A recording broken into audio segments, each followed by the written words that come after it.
Where it gets bad, and this is where we have to see, is in tax cuts. Do they go through with the tax cuts, both on personal side and corporate side? We've been reporting that they're thinking of not doing the big corporate tax cuts. It almost seems counterintuitive in some ways to say that two guys who are known for their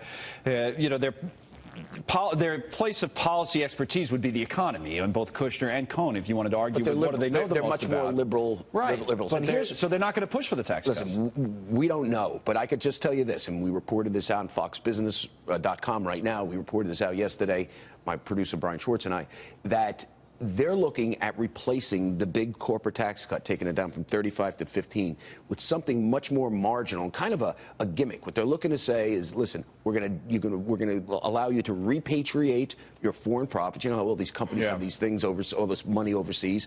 Repatriate it. We'll tax you at a 10% instead of 35% on that money. On that money, and some of that goes for infrastructure spending to fund an infrastructure bank. Well, these guys, Kushner and Cohn, love that, right? The infrastructure side. Well, particularly Cohn, because Goldman Sachs is a big believer in that type of Keynesian stimulus spending. That's part of their DNA over there. They've always preached that, all their economists. So that clearly has Kushner and Cohn written on it, not Bannon. We'll see if that comes out. I want to ask Grover Norquist about this, so hang with us. That's a perfect person to ask about. Because he actually is with us right now. I'm sure at least listening. Grover, good to have you joining us to what Charlie was saying at the end. What do you make of that? This more and more influence from these two guys, Jared Kushner and Gary Cohn, that Charlie is reporting on, that may make those changes to tax reform. What do you think?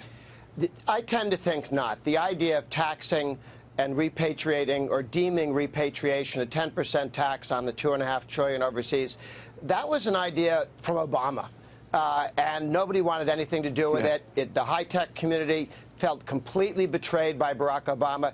If there's a reason that Trump has had an opening to the Microsofts and the Facebooks and Google and all of the high-tech and industrial companies, is because he said he's going to take the corporate rate to 20 or 15 and go to a territorial system so you can bring the money back permanently with no tax on the way back. This was a huge opening that Obama was so mean and nasty and dishonest to the business community in promising them things and then never delivering on the tax side. And Trump comes in and says, I'll give you a better deal than you could have imagined. The companies have internalized that. They expect that. The stock market expects it. If they walk away from going to at least to 20%, watch the stock market go down. And if you start getting infrastructure tied into tax reform, then all the money, revenue that would normally go to pay for rate reduction disappears down the rat hole of bridges to nowhere. Well, that's a great point, particularly on the stock market. The stock market has priced in, the lower corporate tax rate, which it flows to earnings, right? So that's why stocks are up. We don't have an economy that is Dow 21,000 based. My one thing is, I would ask Grover, Grover, you're in Washington all the time. What do you hear they're doing? I mean, they tell us when I came to them, when I came to the Trump people, the White House, with what I've heard out there, that from my sources that are close to the White House, that he literally wants to replace the corporate. One of the ideas on the table, I should say, is replacing the corporate tax rate with this repatriation gimmick tied into infrastructure. They did not push back. They said everything's on the table. Mick Mulvaney was on Fox News, and he was asked that same question by Martha McCallum the other day.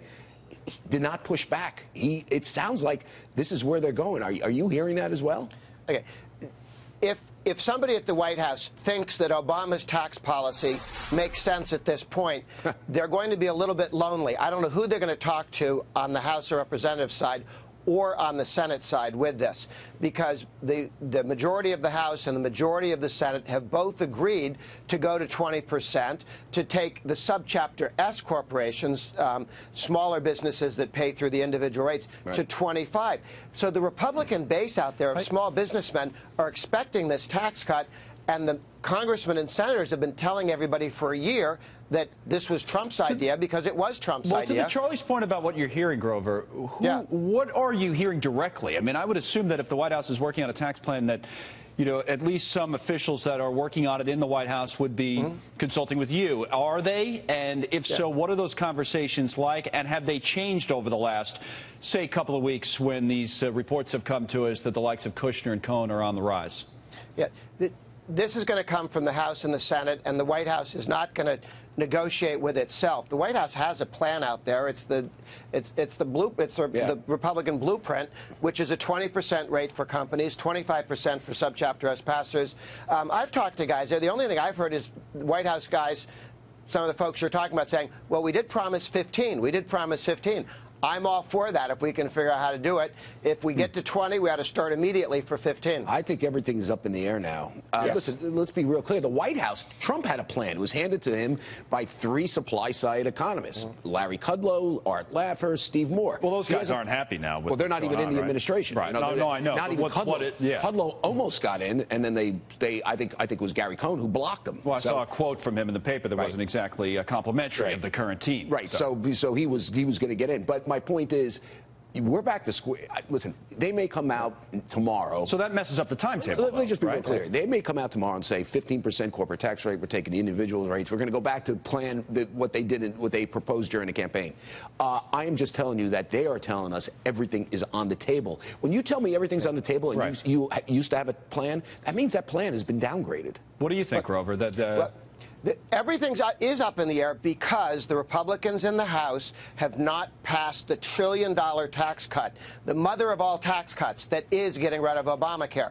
When they do that, then they'll pivot immediately and run on tax reform. Don't? I mean, there's no way to do it the other way around. There's no way to say we couldn't get health care done, so we have to move on to tax reform. That's impossible? You could. You just get a much weaker tax reform because you start $1 trillion back in the race. That might be what we end up with, right?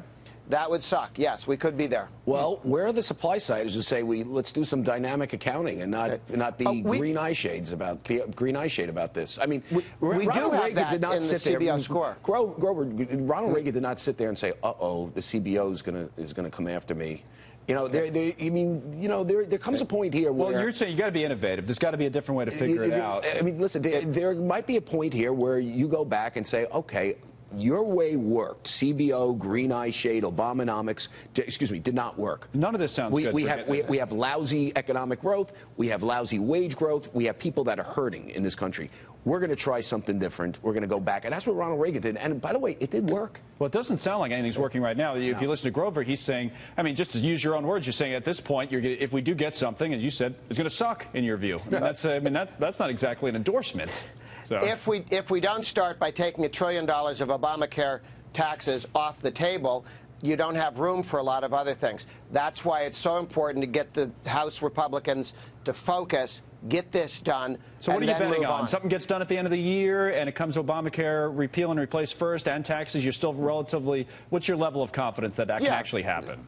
80% that they actually get themselves together and get this health care done, and then we pivot immediately to tax reform. And as long as we're at 20% for corporate rate and 25% for pass-throughs and 16.5% for capital gains, which is the Trump-Paul Ryan plan, everything else is fine. Yeah, I agree with that, but it's a lot of ifs there. We can get there. You still think it's a heavy lift, right? Well, I don't know. I mean, listen, let's be real clear here. Healthcare did not pass because of the Freedom Caucus. Right. Listen, I know those guys. I like them. They're true believers. But if you can carrot and stick them a little bit, you know, they come around. You got healthcare reform, right? Wasn't it just that stopped healthcare reform? Essentially. Yes. They didn't think they were killing health care. They thought they were negotiating. Trump thought he was lied to by them, so he's a little irritated at them. And they've also, I mean, stepping outside the economics, there's the defunding of Planned Parenthood is in that health care bill. Right. All of these very conservative freedom guys have spit in the face of the pro-life movement by not getting this done. Grover, there was a lot of who's going to go after them. There was a lot of crap in that thing, too. I mean, there were promises made. The way the White House negotiated that and Ryan negotiated that did not create any sort of goodwill with the Freedom Caucus. By the way, they gave them their pound of flesh at the end. Right. And they sat there and said, why are you giving it to us now? Why didn't you just give it to us in the beginning? Right. And I think when you start negotiating like that, we need a cooling off.